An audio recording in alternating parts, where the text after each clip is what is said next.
I'm Mohammed. So a brief overview of my background. I recently graduated from Cornell University, majoring in computer science while minoring in electrical and computer engineering.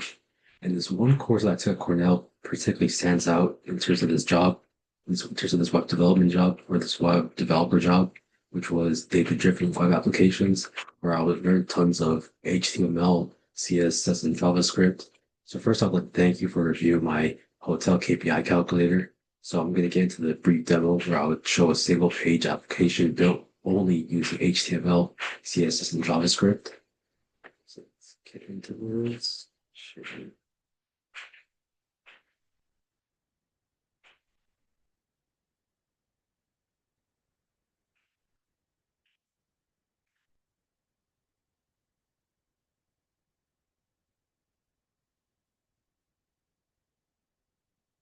Yeah, okay, so here's the web application.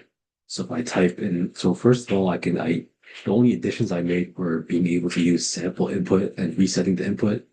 So these two buttons I added in, which are just based off preference. So if I want to use sample, would fill in these random generated values. So rooms available, 200, rooms sold, 165, and total revenue would be 25,375.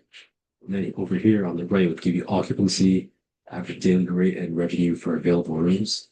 And if I reset the values, since occupancy would be divided by zero, which mathematically speaking it isn't allowed, so it would just give not applicable. For the other values like ADR and revenue per available room, that'll just give you zero. So if I type in I'm just gonna type in random numbers off the keyboard and it would generate values on the right. So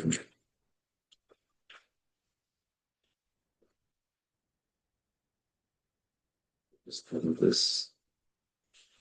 Okay, so it's random values generated these on the right.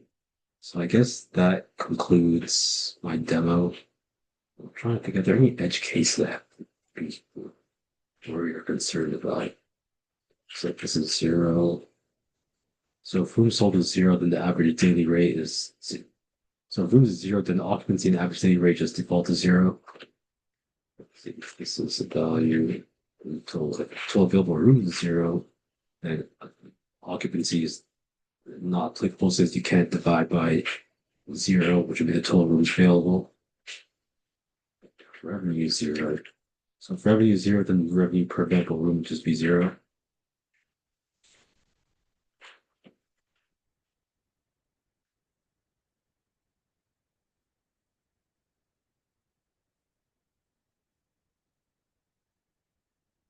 It seems like there's a max cap on the occupancy, or it would just default to zero since I don't believe there are enough digits for it to calculate.